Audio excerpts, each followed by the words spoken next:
झाबुआ जिले की राजनीति कब गर्मा जाए इसका कोई गारंटी नहीं है।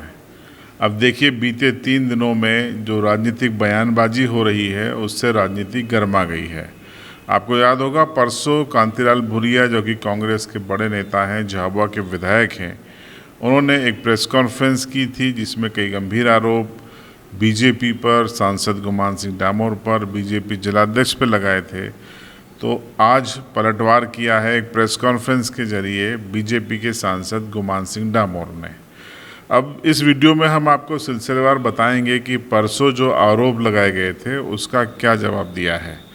इस वीडियो को आप अंत तक पूरा देखिएगा और इस बयानबाजी पर आपकी क्या राय है, आरोप प्रत्यारोपों पर क्या राय है, वो भी आप ज़रूर बताइएगा।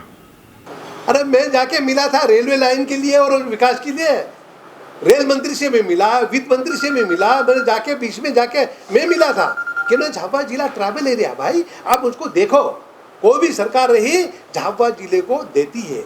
मैं आपको सभी पत्रकार साथियों को मैं एक बात बताना चाहता हूं कि ये जानकारी मुझे भी पता लगी थी कि वो लेके आए हैं। मैंने वित्त मंत्री के यहाँ पे, मैंने रेलवे मंत्री के यहाँ, विशेषकर 2 मंत्रालय में मैंने पूछा कि हमारे पूर्व सांसद कांतिलाल जी भूरिया पिछले 1 वर्ष में आप कब मिलने आए? तो बोले नहीं, हमारे पास कोई रिकॉर्ड नहीं उनको आने का। वो कब आए मिलने, हमारे पास कोई रिकॉर्ड नहीं, उनकी कोई चिट्ठी नहीं। तो अब तो झूठ बोलना बंद कर दो। ये बहुत शर्म की बात है कि हमारा कोई व्यक्ति, इतना वरिष्ठ व्यक्ति, आंखें बंद करके बात करता है जैसे वो सावन में अंधे को सब हरा ही हरा दिखता है। तो ऐसी स्थिति है हमारे यहाँ के लोगों की। और हमारी रेल लाइन अटक गई थी, आप अटकी हुई है, आप भी जानते हैं।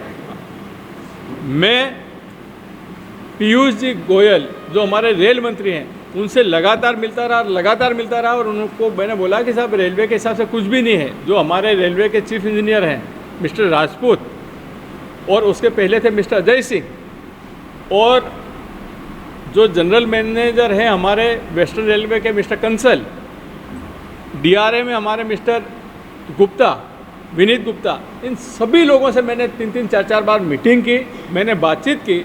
और रेलवे के जो बॉटलनेक्स या जो कमियां थी उन कमियों को समझ करके मैं लगातार चर्चा की। और आपको बताते हुए खुशी है कि मध्य प्रदेश के लिए इस साल बजट 656 करोड़ से 7,000 करोड़ हुआ है। ये हमारे लिए खुशी की बात है। और मुझे ये पूरा आश्वस्त किया है कि जो होल्ड पे रखा है हमारा काम रेलवे का, वो शीघ्र शुरू होगा। कोरोना से हजारों लाखों लोग इस देश के 130 करोड़ में से 16 करोड़ लोग मर गए। 130 करोड़ में से 16 करोड़ लोग कोरोना से प्रभावित भी हो गए और कई लोग मर गए। ऐसी हालत आज मध्य देश में बना दी भारतीय जनता पार्टी ने।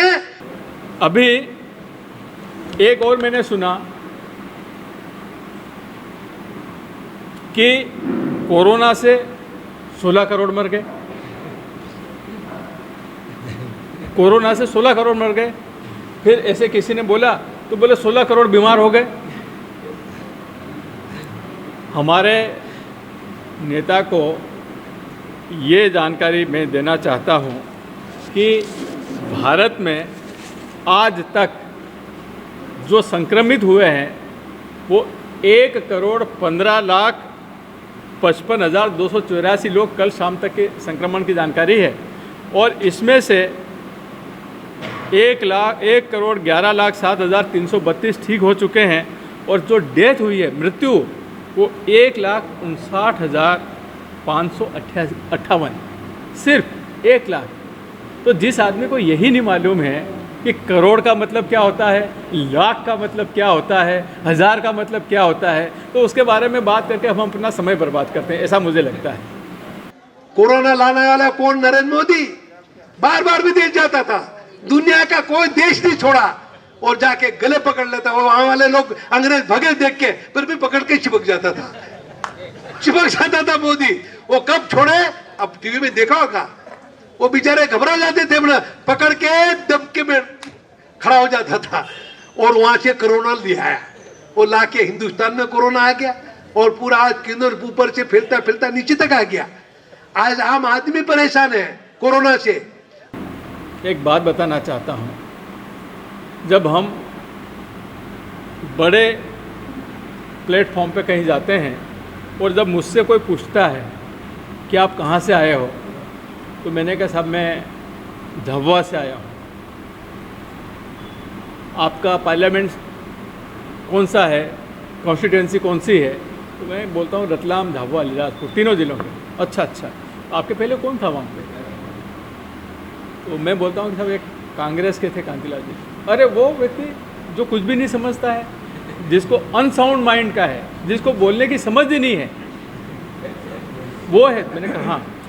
और मैं सच बता रहा हूँ, हमको बहुत शर्म आती है जब ये लोग ऐसा बोलते हैं ना कि उसको बोलने की समझ नहीं है, उसको सोचने समझने की शक्ति नहीं है, उसमें वो कहाँ क्या बोलना है ये समझ नहीं है। तो हमको वाकई शर्म आती है कि कोई हमारे 40 साल के नेता को ये कहे कि उसको बोलने की तमीज़ नहीं है। तो यही बात है उसमें कि मोदी जी कोरोना लेके आए। अगर थोड़ी समझ होती तो वो ऐसा नहीं बोलते। आज झाबुआ जिला 10 साल पीछे चला गया, 10 साल पीछे झाबुआ जिला चला गया इस गुमान सिंह डामोर की लापरवाही की वजह से, निष्क्रियता की वजह से और उसकी बातों वजह से। बाकी विकास तो हो रहा, नदी के उस पार आप देख लो, आदिवासी की जमीन पेट्रोल पंप ने उधर सारी खरीदते ही जा रहा। आदिवासी होके आदिवासी को बर्बाद कर रहा हो, कोड़ियों के दाम जमीन खरीद रहा हो, करता जा रहा। अब होटल डाल रहा, वो कर रहा। ये साले हमने 40 साल में पद पे रहा ना, मैंने कोई होटल पे ना एक पान की दुकान खोली और सेवा में हम लगा रहा। और ये सांसद रहते 2-1.5 साल में देखते देखते साला उन्हें कॉम्प्लेक्स तैयार होता जा रहा। खुद का विकास हो रहा है, न कि झाबुआ जिले के जनता का, नौजवानों का, हमारे यहाँ के लोगों का। उन्होंने मोड इंडिया से लगाकर दिल्ली, बॉम्बे सब जगह अपने बंगले बनाए। तो एक तो वो बता दें कि ये धन आया कहाँ से उनके पास। दूसरा, वो बात बात पर झूठ बोलते हैं। जैसे वित्त मंत्री और रेलवे मंत्री की बात की कि मैं मिल के आया, फिर बात की कि ये 16 करोड़ बीमार हो गए, फिर बात की कि मोदी जी कोरोना ले आए। तो इस प्रकार लगातार झूठ बोल रहे हैं। तो मेरा तो ऐसा कहना है कि कांतिलाल जी को झूठ बोलने के कारण और मर्यादा का पालन नहीं के कारण अपने पद से इस्तीफा दे देना चाहिए।